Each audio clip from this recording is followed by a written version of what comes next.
간단히 제 그 바이오를 설명을 드리자면 지금은 이제 2017년부터 조교수로 재직 중이고요. 그 전에는 시카고에서 그 박사학위를 받았고 그 전에는 이제 중국 베이징에 있는 칭화대학교에서 학사 학위를 받았습니다. 그리고 제가 이제 초등학교 때부터 쭉 해외에 살아서 그 정규 교육을 한국어로 받은 적이 거의 없어요. 그래서 아마 제가 오늘 발표할 때 한국어보다는 영어 단어를 많이 쓰게 될 것 같아서 양해 좀 부탁드리겠습니다. 감사합니다. 그리고 언제든지 질문 있으시면은 중간에 저 멈추시고 말씀해 주시면은 제가 답변해 드리도록 하겠습니다.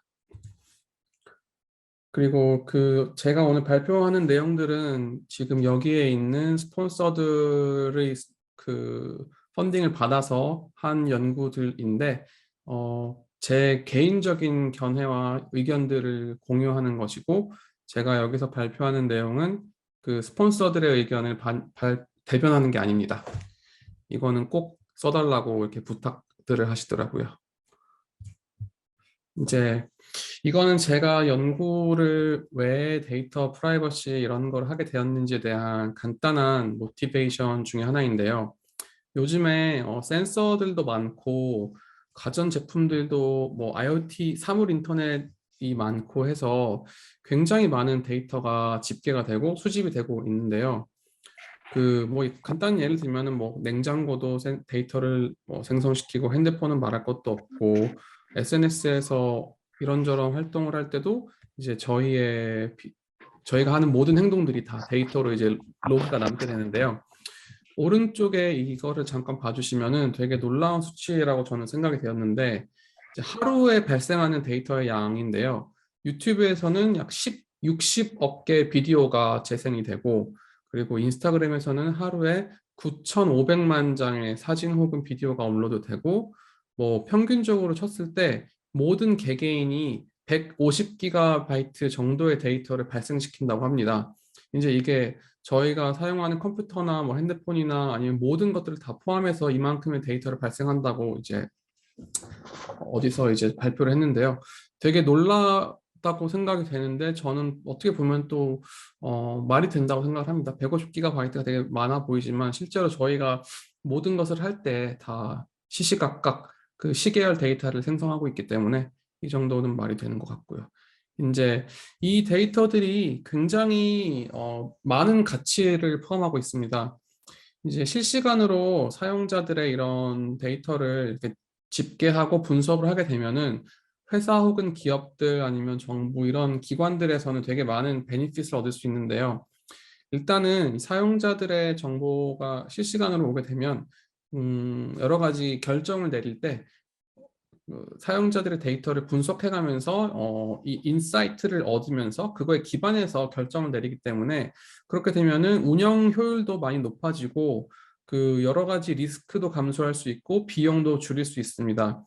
그래서 이런 데이터만을 전문적으로 사고 파는 그런 애널리틱 마켓이 있는데 2020년에는 이게 약 12억 달러 정도의 규모로 추산이 되었고 2025년에는 약 38억 달러 정도의 그 마켓이 사이즈가 될 거라고 예상을 하고 있습니다. 그리고 2025년이 되면은 이 시장 사이즈는 그 전체적으로 글로벌의 태블릿 마켓보다는 더 커진다고 할 정도로 지금 이 시장 규모가 굉장히 큰 상황입니다. 그리고 실제로 예시를 좀 들어드리면 그 다들 아시겠지만 페이스북의 가장 큰 수입원 중 하나가 이제 광고에 기반한 마케팅인데 광고 분석을 할 때 그 사용자 데이터를 굉장히 많이 분석을 합니다. 페이스북에서는. 그리고 되게 저는 이걸 보고 되게 놀랐는데 구글과 아마존이나 링크드인이나 다른 수많은 대기업들이 이러한 그 사용자가 발생시키는 데이터를 사고 팔고 있더라고요. 제 생각에는 구글이 가장 많은 데이터를 보유하고 있을 줄 알았는데 심지어 구글조차도 이제 본인들의 비즈니스 운영을 위해서 다른 곳에서 사용자 데이터를 사오고는 있는 그런 상황입니다. 이제 그 정도로 가치가 많은 데이터인데 이제 제가 걱정하는 부분들은 회사나 기관들에서 악의를 가지고 사용자의 데이터를 수집을 해서 나쁜 용도로 쓸 일은 없겠지만 근데 이 본인들의 비즈니스를 위해서 수집하는 데이터들을 또 다른 방식을 이용해서 분석을 하다 보면 의도치 않은 굉장히 센서티브한 그런 정보들이 노출이 되는데요. 예를 들어서 그 SNS 데이터를 분석을 하게 되면 개개인의 성적 지향성 혹은 정치관 이런 것들 다 알 수 있고요. 그리고 이제 미국 공군에서 쓰는 방법이었는데 병사들의 그 SNS 정보를 열람을 해서 이 병사들이 PTSD가 있는지 아니면은 정신적으로 약간 문제가 있는지 이런 거를 많이 그, 검사를 한다고 합니다. 그래서 이렇게 분석이 가능하고 요즘에 핸드폰에서 지오 태깅이 많이 되는데 이런 그 위치 데이터를 분석을 하면 그 사람이 집이 어디 있는지 그리고 소득 수준은 얼마인지 이런 것도 다 알 수가 있고요. 또 전기 소모량만 가지고도 이 사람이 집에 있는지 없는지 아니면 이 사람이 지금 현재 어떤 TV 채널을 보고 있는지 이런 것도 분석이 가능하고 굉장히 많은 그러니까 의도치 않았는데 이러한 사이트 인포메이션이 굉장히 많이 유출되고 있습니다. 그래서 이게 되게 문제가 많이 되고 있고 이제 사용자들의 프라이버시가 침해되고 있다는 생각이 많이 드는데 이제 제가 걱정하는 부분은 회사들이 요즘 데이터를 많이 수집을 하는데 이 시스템 보안이 완벽하는 건 불가능하기 때문에 이런 데이터는 시간이 지나면 유출될 가능성이 점점 높아지거든요. 근데 이제 제가 걱정하는 거는 이러한 저희의 데이터를 수집을 한 다음에 유출이 되면은 저희의 되게 센서티브한 정보들이 공격자한테 넘어가기 때문에 저는 이런 부분을 걱정하고 연구를 하고 있습니다. 그래서 오늘 제가 간략하게 요약할 것은 이제 제가 저희 실험실에서 연구하고 있는 두 가지 메인 방향인데 첫 번째는 데이터에서 돌아가는 안전한 보안 계산법을 제가 이제 설명을 드릴 거고요. 이제 두 번째는 그 데이터를 어떻게 안전하게 매니지할 것인지에 대한 설명을 드릴 건데 첫 번째 방향에서는 또 두 가지의 세분화된 방향을 소개해 드리려고 합니다. 첫 번째는 동형 암호라는 특수한 암호 기법인데요. 이 동형 암호는 기존의 암호화 방법이랑은 좀 많이 다른 방식이고 다른 목적을 가지고 있습니다. 기존의 방식에서는 어떠한 특정 데이터를 서버에 보낼 때 먼저 암호화시킨 다음에 그다음 보내면은 서버에서 그 암호화된 데이터를 복호화시킨 다음에 필요한 계산을 수행하고 그 계산이 끝나면은 그거를 사용자한테 돌려주기 전에 또 다시 한번 암호화를 시켜서 사용자한테 안전하게 전달을 합니다. 이게 이제 기존의 암호화 기법인데 동형 암호가 하는 것은 이 부분을 그 서버 쪽에서 하는 부분을 간소화시키는 방법입니다. 어떻게 보냐면 간소화됐다고 할 수 있는 게 동형 암호를 쓰게 되면은 이 데이터를 암호화시킨 다음에 서버한테 보냈을 때 서버는 그 계산 작업을 복호화시킨 다음에 하는 게 아니라 암호화된 이 암호문에서 직접 계산을 수행하게 됩니다. 그리고 돌려줄 때도 그냥 그 결과물을 그대로 사용자한테 돌려주면 되는 거고요. 이제 이게 중요한 이유는 이렇게 되면은 서버한테 전달한 저희의 데이터는 암호화가 된 상태이고 저희만 이거를 복구화시켜서 내용을 볼 수 있기 때문에 뭐 기관에서 사용자의 데이터를 유출시키더라도 그렇게 큰 문제가 발생하지 않죠. 왜냐면 어차피 암호화된 암호문만 유출이 되는 거니까요. 이제 그래서 이 동형 암호가 그 사이버 시큐리티나 사용자 프라이버시를 증진시키는데 굉장히 큰 유용하다고 생각을 해서 뭐 정부에서도 투자를 많이 하고 있고 여러 가지 회사에서도 굉장히 투자를 많이 하고 있습니다. 이제 그 중에서 가장 큰 문제가 이론적으로 이 기술을 쓰게 되면 사용자 프라이버시를 보호할 수 있는 기술이 맞기는 한데 근데 이게 굉장히 계산을 느려지게 만듭니다. 간단한 예시를 들면 그 층수가 굉장히 적은 그 컨볼루셔널 뉴럴 네트워크라고 CNN이라고 딥러닝 기법이 하나 있는데 이거를 그냥 일반 CPU를 사용해서 계산을 할 경우에 약 1시간 정도가 걸린다고 치면 똑같은 계산을 동형 암호를 써서 암호문 위에서 돌아가게 하면은 똑같은 계산을 할 때 약 10년에서 100년 정도의 시간이 걸립니다. 그래서 이제 암호화 기법을 도입을 하게 되면은 일반적으로 계산을 약 1000배에서 혹은 100만 배 혹은 그 이상까지도 느려지게 만드는 게 가장 큰 문제인데요. 이제 이 기술을 써서 사용자 프라이버시를 보호하려면 가장 큰 문제가 이 퍼포먼스 갭을 줄여야 되는 문제가 있습니다. 그래서 현재 이제 회사와 여러 기관들에서는 이 오버헤드를 어떻게든 줄이려고 많이 투자를 하고 있는 방향이고요. 그리고 이제 저희 랩에서 저희가 했던 한 연구는 이 퍼포먼스 갭을 줄일 때 알고리즘 최적화를 써서 하는 방법도 있지만 저희는 어떻게 하면은 특수한 하드웨어를 써서 이 계산 자체를 가속화시킬 수 있을까 그런 연구를 했습니다. 그래서 저희가 이제 현존하는 하드웨어 가속기들을 봤을 때 저희가 좀 중점적으로 봤던 이 제한점은 모든 가속기에서는 데이터를 먼저 메모리에서 처리하는 프로세싱 유닛으로 옮긴 다음에 그 다음에 계산을 수행을 하고요. 그 다음에 결과값을 다시 메모리로 옮깁니다. 근데 저희가 프로파일링을 했을 때 이 데이터를 옮기는 쪽에서 약 70%까지의 시간을 쓰는 걸로 보여졌고요.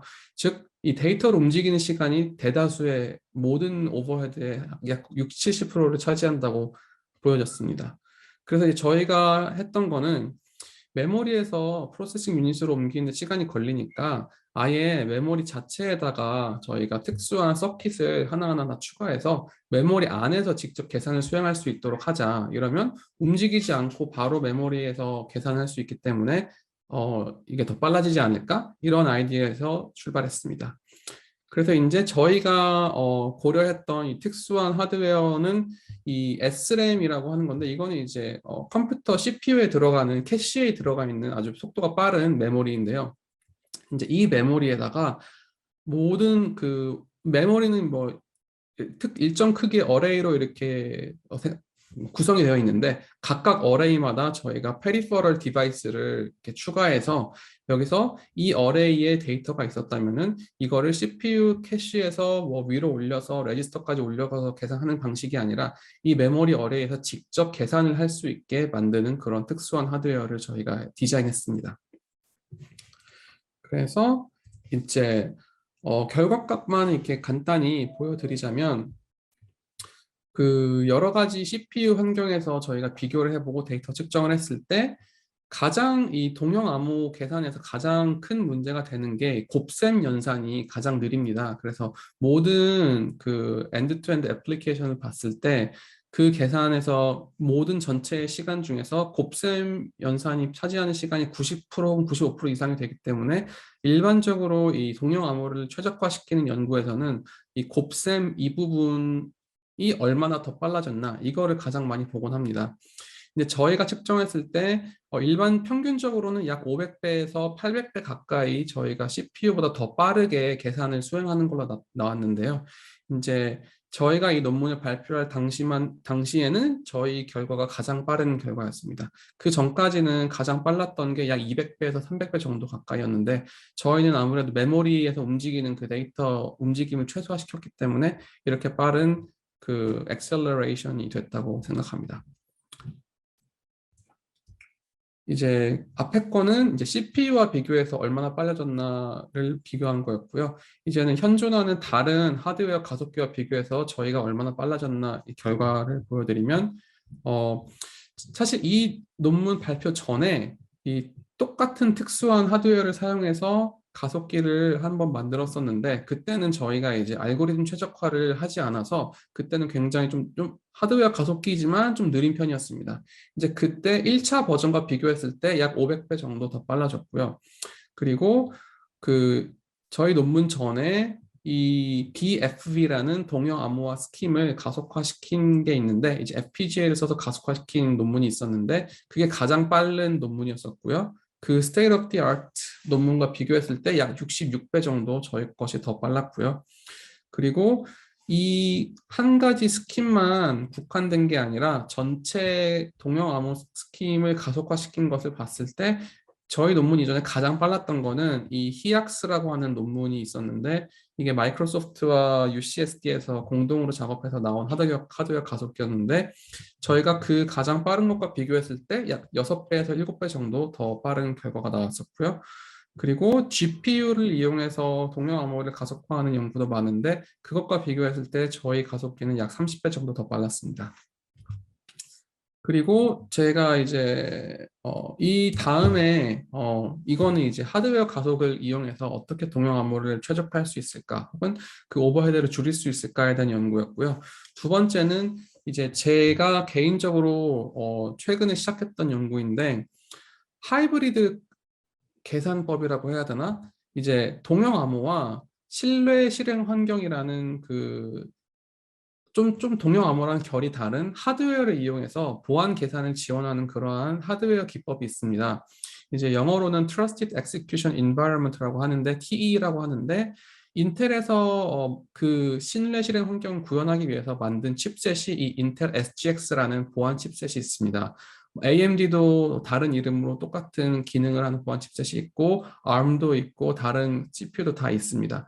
근데 이제 인텔 SGX가 그래도 지금 좀 광범위하게 사용되고 있는 편인데요. 이 SGX의 기능이 뭐냐면 SGX가 없는 환경에서는 보통 데이터가 서버로 왔을 때 트랜짓 할 때는 암호화가 되어 있고 그 저장을 할 때도 암호화가 되어 있지만 사용을 할 때는 복구화를 시킨 상태에서 원본 데이터를 가지고 계산을 수행하게 됩니다. 근데 이 SGX를 쓰게 되면 받을 때도 암호화가 되어 있고 계산을 수행을 할 때도 이 암호화된 상태로 데이터가 계산이 됩니다. CPU에 도달하기 직전에만 복구화가 되고 메모리에 있거나 다른 저장 매체에 있을 때는 데이터는 항상 암호화된 상태로 유지가 됩니다.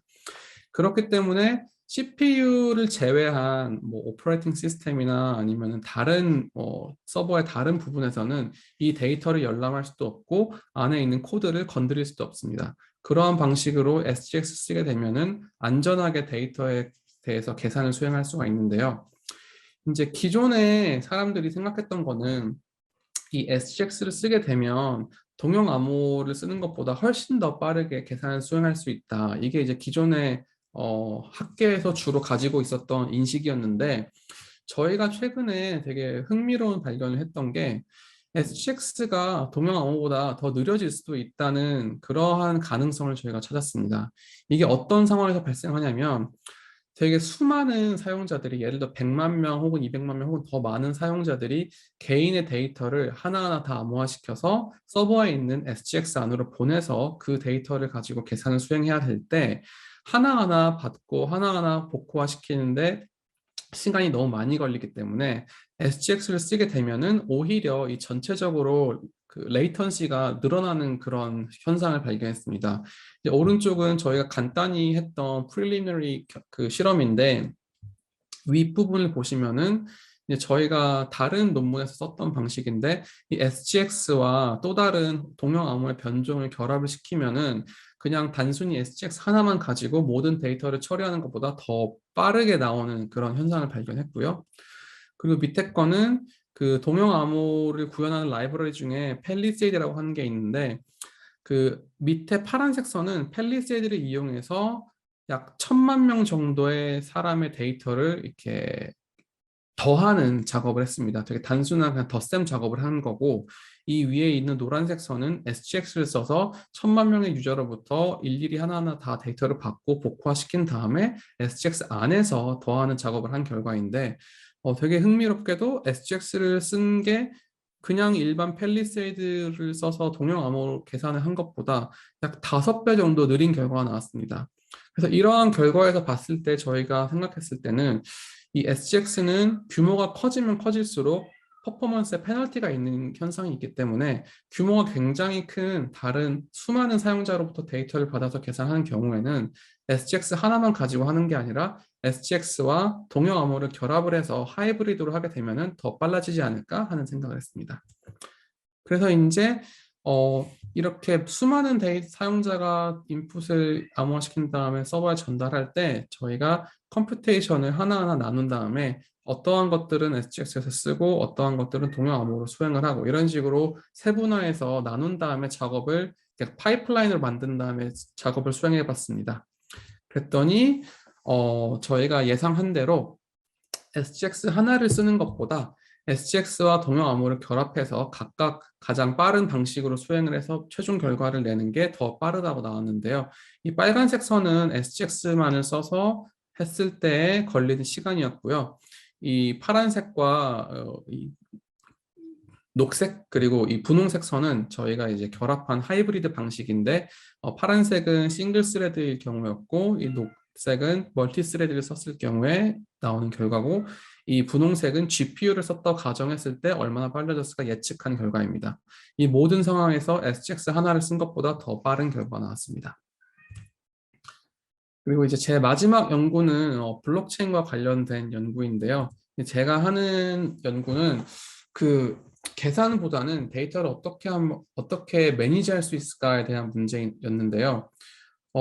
이 데이터를 그 수집을 하게 되면은 안전하게 저장하는 것도 저장하는 건데 이거를 검색 가능하게 저장하는 것도 굉장히 중요했습니다. 제가 그 연구하는 상황에서는 예를 들면은 뭐 디지털 포렌식에서 이런 인베스티게 조사를 해야 할 때 그 로그들을 검색을 하게 됐는데 이 한 가지 로그만 보는 게 아니라 이 로그랑 어떤 게 연관이 되어 있고 또 저 로그랑 어떤 게 연관이 되어 있는지 이거를 다 타고 들어가서 조사를 하기 때문에 이러한 로그를 저장을 하거나 뭔가를 저장을 할 때 안전하게 저장하는 것도 중요하지만 검색 가능하게 저장하는 것도 굉장히 중요하다고 생각합니다.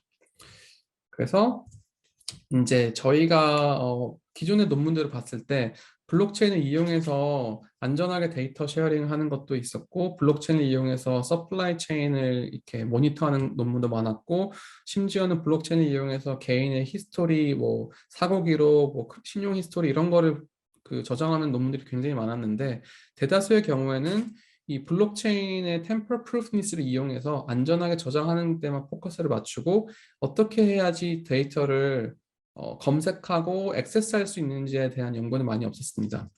네, 그래서 저희가 한 연구는 이 그래프 데이터가 있을 때 어떻게 이거를 블록체인상에 안전하게 저장하고 검색할 수 있을까 이런 연구를 했습니다. 이제 저희가 주로 메인 아이디어는 그 일반적으로 블록체인에서는 블록의 해시 값을 아이디로 쓰고 이걸 이용해서 검색을 하는데 그게 아니라 저희는 매 블록마다 마스터 키를 지정한 다음에 마스터 키를 이용해서 여러 가지 아이디를 만들어냅니다. 예를 들면은 지금 이 빨간색의 블록의 마스터 키를 이용하면은 그 앞에 그 다음에 있는 파란색들 블록의 아이디를 생성할 수 있게 됩니다. 그래서 기존의 방식대로 그 블록 안에 있는 아이디를 이용해서 다음 아이디를 찾아내고 그 방문하는 게 아니라 이 블록에 있는 마스터 키를 가지고 직접 다음에 블록 아이디를 다 생성하고 그걸 이용해서 방문하는 방식입니다. 이렇게 하게 되면은 제가 자세한 설명을 드릴 시간은 없는데 이렇게 하게 되면은 이제 아이디 이런 걸 업데이트할 필요가 없어지기 때문에 그냥 블록체인에서 이 피어들이 블록을 업데이트할 필요성이 없어지고 그럼으로 인해서 더 높은 프라이버시를 갖게 됩니다. 이제 이거는 이제 실험 결과인데 이러한 방식을 쓰게 되면은 이 실선만 봐주시면은 과거의 블럭에서 미래의 블럭으로 가는 그러한 그 검색을 하게 될 때 기존의 블록체인을 썼을 때는 이렇게 높은 시간이 소모가 되는데 저희가 새로 고안한 기법을 쓰게 되면은 훨씬 더 적은 시간으로 이러한 트래버설이 가능해집니다. 네. 이 이상 말씀드린 게 제가 이제 소개드린 게 세 가지 연구 내용이었고